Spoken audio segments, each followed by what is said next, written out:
saat ini saya sedang bersama kakak yang bekerja di Dinas Ketenagakerjaan Kota Medan. Di sini saya akan mewawancarai kakak ini tentang hukum yang berlaku di dalam ketenagakerjaan. Untuk kakaknya, kalau boleh tahu nama kakak siapa dan kakak di Dinas Ketenagakerjaan itu berprofesi di bagian apa dan kira-kira sudah berapa lama kakak bekerja di Dinas Ketenagakerjaan? Oke, nama saya Lia ya. Terus saya kerja di Dinas Ketenagakerjaan Kota Medan itu sebagai legal officer kurang lebih selama 4 tahun gitu. Oke. Sebelum kita masuk ke topik utama kita nih, boleh nggak sih diceritakan sedikit tentang latar belakang pekerjaan kakak di bidang hukum?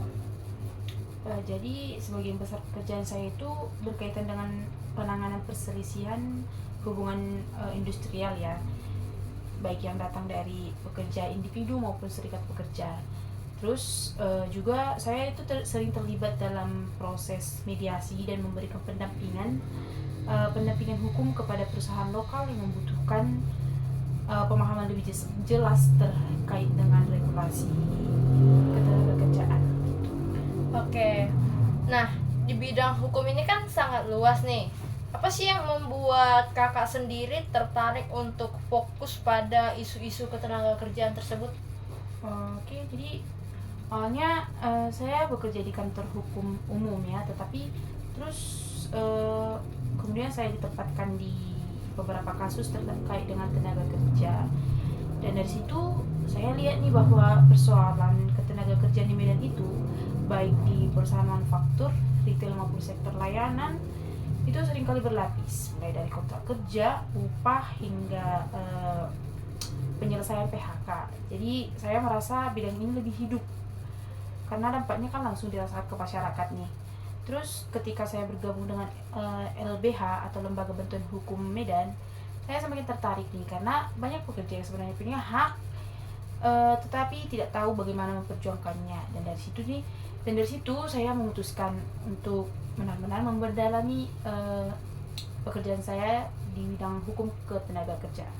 Oke, untuk mempersingkat waktu kita, mungkin kita langsung saja masuk ke pertanyaan inti kita tentang hukum ini ya kak. Yang pertama mungkin dalam kasus perselisihan hubungan kerja, apa kesalahan paling umum yang dilakukan pekerja maupun perusahaan saat pertama kali menangani konflik? Kesalahan paling umum itu kedua belah pihak itu terlalu cepat bereaksi secara emosional. Nah, pekerja itu sering melapor tanpa mengumpulkan bukti yang memadai. Terus sementara perusahaan kan cenderung defensif. Terus mekanisme awal seperti bipartit hanya akan efektif jika informasi dasar, kontrak kerja, absensi, dan evaluasi kinerja itu sudah lengkap. Gitu. Nah, oke. Selanjutnya nih, untuk undang-undang sendiri,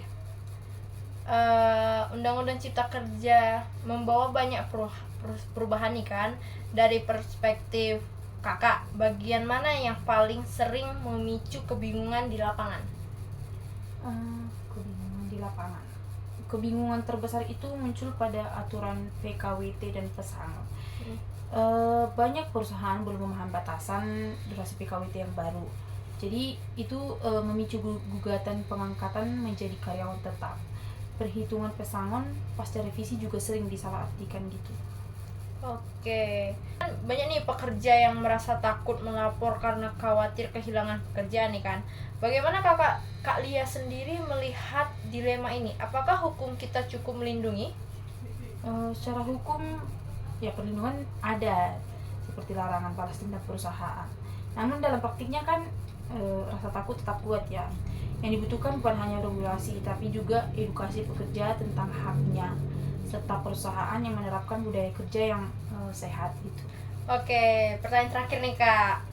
Jika kakak diminta memberi saran kepada perusahaan untuk meminimalkan resiko sengketa tenaga kerja, apa langkah paling strategis yang bisa dilakukan? Jadi satu langkah strategis ya, itu satu langkah strategis yang sering diremehkan itu adalah pelatihan rutin untuk HRD mengenai hukum ketenagakerjaan terbaru. Banyak konflik muncul karena ketidaktahuan bukan karena niat buruk. Manajemen yang up to date biasanya lebih stabil dan minim perselisihan. Oke, mungkin ini saja yang bisa saya pertanyakan kepada Kak Lia tentang hukum yang berlaku di tenaga kerjaan. Saya ucapkan terima kasih. Bye-bye. Izin, nama saya Apah Megita Tarigan dari kampus Politeknik Negeri Medan.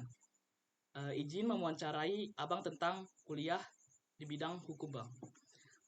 Pertama-tama, bisa Abang perkenalkan diri secara singkat tentang pendidikan dan karir Abang dan latar belakang Abang, terutama yang relevan dengan bidang hukum ketenagakerjaannya.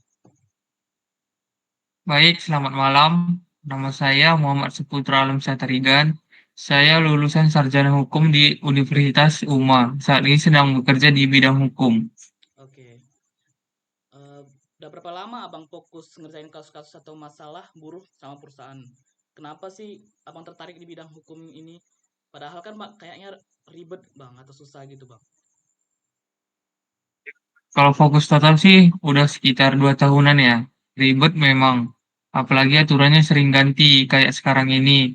Tapi justru serunya di situ. Saya suka kalau bisa bantu perusahaan save money dari risiko hukum, tapi di sisi lain hak karyawan juga tetap aman. Jadi bisa jadi penengah yang adil gitu. Rasanya lebih berarti daripada sekedar litigasi biasa. Oke. Ini nih Bang, share dong Bang kasus-kasus perselisihan PHK yang benar-benar berkesan menurut Abang. Waktu itu ngapain aja Bang? Cuman jadi penonton apa benar-benar jadi eh, yang ngerjain di situ Bang gitu? Kasus berkesan ada, waktu itu ada manajer yang di PHK karena performance-nya sudah buruk. Dia nuntut sampai ke PHI. Saya di situ jadi kapten tim legal dari awal. Peran saya ngumpulin bukti, penilaian kerja yang valid dari HRD, cross-check saksi, dan nulis semua dokumen buat sidang. Akhirnya kita menang karena bukti evaluasi kita kuat banget. Puas sih, karena membuktikan bahwa PHK bukan cuma di pihak perusahaan, tapi juga harus berdasarkan data yang kuat.